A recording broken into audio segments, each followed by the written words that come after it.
asalaamaaleykum mbokki waa Sénégal ñu ngi leen di nuyu yéen ñëpp fu ci waay mënti nekk moo xam ci biir réew mi moo xam ci bitim réew di kontaan bu baax di leen fekk si waat fii ci seen page Facebook pas de troisième mandat di ñëw ngir waxtaanee mbiru Ousmane Sonko beeg Adji Sarr nga xam ne depuis lu ëpp weer a ngi nii moo lëmbe sénégalais yi dem ba nga xamante si nii ñun ñëpp dañ koy xool di koy saytu ndaxte lu nekkatul lu doon privé mais lu doon public la tey jii nii am nañ liberté bu baax a baax wax ci parce que gannaaw tribunal bi léegi mooy tribunalu askan wi maanaam ñoom ñëpp dañoo génn ci presse bi pour taxaw pour wax yaakaar naa ni foofu noonu askan bi mën na doon juge fi mu ne peut-être xool ban wax a gën a yell waaye mbir mi fi ñu ko bëgg a jàngatee mbokk yi mooy ci côté moom privé bi maanaam ci diggante Ousmane Sonko ak Adji Sarr ak ci diggante politique mooy Ousmane Sonko ak mbirum politique nu mu demee te sax su may commencé ci mbirum Adji Sarr beeg Ousmane Sonko en tant que privé foofu laa bëgg a tàmbalee parce que Ousmane Sonko moo njëkkoon a génn ci presse bi ne xamul Adji Sarr et puis mësuñoo sekk mësuñoo sekk viol moom viol bi da kaa teggi woon carrément ne du dëgg waaye boobu ñu ngi doon wër Adji Sarr mënuñu kaa gis ñu foogoon ne ci tribunal lay leeri jee ci fu mbaxane doonee benn waaye gannaaw foofu mbir mi dafa bloqué wu léegi ñoom ñëpp Adji Sarr peut-être loolu sax moo ko poussé pour mu génn moom tamit ci public bi pour wax pour gars yi déglu ko waaye déglu Adji Sarr fi mu ne nii lu metti la parce que dafa am benn kàllaama boo xamante si ni benn xeltukat bu mag moo ko doon xeltu ci dëkku nasaraan yi muy wax naan tout ce qui se conçoit bien s'annonce clairement et les mots pour les dire arrivent aisément tey jii nii su ma leen doon xaymaal loolu ci olof maanaam ñun nuñ ko déggee yenn saa yi da ngay dégg ñu naan la nit lu mu jàngul du ko tari nit lu mu jàngul du ko tari waaye jàng bi amul jàng bu gën a rëy loo dund maanaam loo dund amul xam-xam bu gën a rëy loo dund parce que loo dund kenn nettaliwu la ko boo koy nettali ñëpp war nañoo xam ne kii lu mu dund lay nettali kon fekkee yow li nga dund nga koy nettali danga cee am problème kon ñi lay déglu forcément faw ñu am problème te ñun instant bi problème boobu la ñu am ci côté Adji Sarr mooy dëgg ñun mënuñoo comprendre mbir mi nu mu demee parce que moom mii di koy nettali mbir mi leerul ci moom buñ demee ba ci biir vidéo bi yaakaar naa ne ñu bari seetaan nañ ko bu bëggee wax dara ñu dagg ko ne ko bul ko waxee nii waxee ko ne ça cause problème parce que moom Adji Sarr victime la ci problème bi supposition victime parce que moom moo porté plainte ne dañ kaa violé kon victime la te victime liñ koy laaj mooy nga nettali nan la mbir mi demee pour yoon mën a tracé waaye moom fekkee mbir mi ni mu demee da kaa mënut a nettali mënu ko sax nettali normalement kon yaakaar naa ne ñun ñii di koy déglu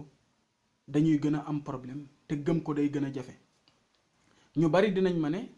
est-ce que du parce que ci yoon la nekk bu waxee nenn ni yoon du dal ci kawam parce que loolu la El Hadj Diouf di koy dagg naan ko non bul ko waxee nii ne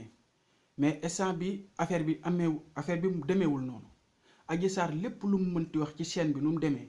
ak nu mu ko mënti waxee baax na parce que boo demee ci yoon dañu lay déglu ngir xam mbir mi nan la demee pour après yoon mën a doxal Adji Sarr liñ koy laaj mooy nan la mbir mi demee exactement point par point mu nettali ko te yaakaar naa ni wax bu dëggu olof yi nee nañ du romb nopp waaye wax na waaye ba tey askan wi dañoo am problème mu dégg ko problème mu comprendre ko parce que moom mii di koy nettali mbir mi dafa jaxasoo ci moom kon loolu problème la te puisque da ngeen a génnee débat bi mu doon ëllëgee ngeen réglé ko ci tribunal yi mais da ngeen préféré réglé ko léegi ci presse bi yaakaar naa ne c'est déjà public donc ñun ñëpp am nañ ci xalaat te ñun suñu xalaat biñ ci am mooy sincèrement Adji Sarr yayuñu ci mbir mi ni mu demee waaye buñ jëlee mbir mi gars yi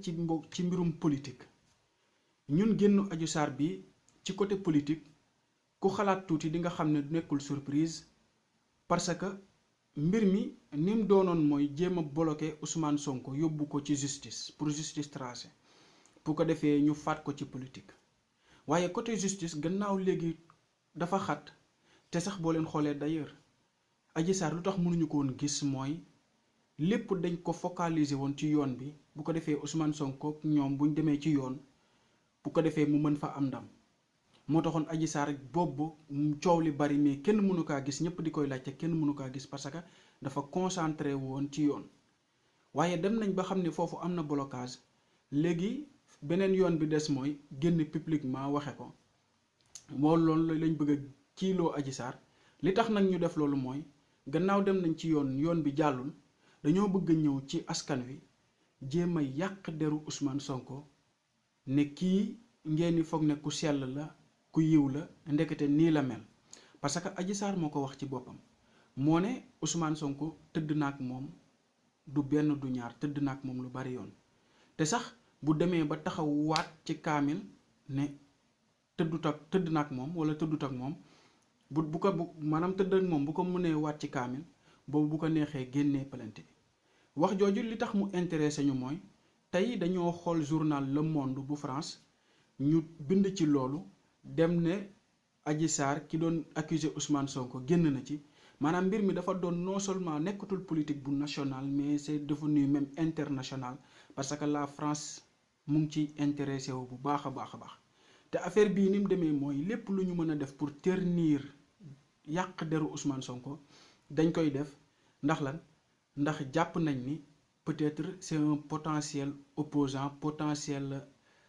candidat boo xamante si nii buñ demee peut-être élection mën naa am lu rëy ci Sénégal moo tax ñoom ñëpp faw ñu def la tout ba yàq deram waaye tey jii nii buñ ñëwee ci affaire boobu ci yàq der bi maanaam bëgguñoo wan ne Ousmane Sonko ndekete liggéey ni foog nekkul day dox day jàll day doxaan day def lu ko neex mais ñun askan wi ñun nekkul Ousmane Sonko moo ñu gëmaloon ni moom du doxaan Ousmane Sonko lu mu ñu gëmaloon mooy moom du sàcc du fen parce que loolu la ñu yàgg gëmal ne lépp loo leen wër ci man fekkee ay biens yu ma détenir la jël leen ma yóbbu nungu sin moom loolu la ñu gëmloo mais mosuñoo gëmloo ñun askan wi mooy day sàcc dëggal day doxaan wala du doxaan loolu mosuñu kaa gëmloo te sax ñu gëmloo loolu mooy yéen ñi nga xamante si nii yenn saa yi dañ leen di jàpp di leen di tuddee les gens du système wala ñi nga xamante si nii dañuy opposé wu ci Ousmane Sonko ñoom ñoo ñu gëmloo ni Ousmane Sonko terroriste la Ousmane Sonko ibaadu la ay jabaram sax doo gis seeni loxo dañuy muuru ñoom ñoo ñu gëmloo ni Ousmane Sonko buñ ko faloon tey baar yeeg lépp lay tëj ci Sénégal tey buñ tourné bëgguñoo gëmloo ni ndekete Ousmane Sonko day doxaan day tëdd ak jigéen ñi day tëdd ak ku dul jabaram kon ñoom ñoo war a xoolaat seen bopp parce que liñ ñu gëmloo woon daaw ak liñ ñu gëmloo ren bokkul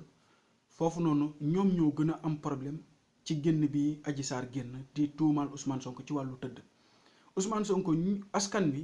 yéen askan wi lay attirer seen attention Ousmane Sonko ak nu mu mënti mel waxu leen doxaan te bu leen ko xaar ci ay affaire de doxaan ak affaire yooyu noonu Ousmane Sonko lu mu leen laaj mooy pour kenn bañ leen a nax ci ngeen génn ngeen bañ a génn ñu bañ leen a défocaliser ci lu intéressant mooy Ousmane Sonko politiquement da leen ne ku loxoom set la ku am xam-xam la ci yorum réew ku bëgg a yor réew mi la te bu jàpp ne bu ko yoree dina ko teg ci yoon moom loolu la leen gëmloo wante ay takk jabar ak tekki jabar wala doxaan yaakaar naa ne ñun suñu contrat ak Ousmane Sonko yeggul foofu ba tax na lii laa leen bëggoon a expliquer yéen ñëpp bu ko defee ngeen xam ko xam ne coup bi nii Adji Sarr génnee c'était normal parce que il fallait que ñu jéem a génn yàq deru Ousmane Sonko alors que yàq deru Ousmane Sonko boobu daf ñuy gëmloo ni tamit ndekete gars yi la ñuy wax du dëgg parce que ñoom ñoo ñu gëmaloon ni woon terroriste la ibaadu la ay jabaram dañuy muuru doo gis seeni loxo buñ ko taqee baar yi lay tëj ñoo yëpp ñoo ñu ko gëmloo woon bëgg ñoo tourné na gëmloo ni Ousmane Sonko ndekete ab doxaankat la ñun instant bi on a mal même à vous suivre ba tax na yéen askan wi li ñu leen doon wax naan gën leen a vigilant parce que ku xool revue de presse yi non quotidien yi nga xamante si ni à la une yi nga xam ne sax ñooy génn France da ngay gis yenn ci ay quotidiens yi dañ koy traité moo leen di wan ne ça intéresse tout le monde ba tax na def leen attention bu baax a baax ngeen xam ne ngeen gën a vigilant ngeen bañ a dugg ci ku leen di manipuler lu ci nekk ngeen teey ci ànd ci xel mu rafet di ñaan yàlla na yàlla sàmm leen sàmm Sénégal sàmm àdduna def ci àdduna jàmm di leen di dig dég ba beneen yoon jërë ngeen jëf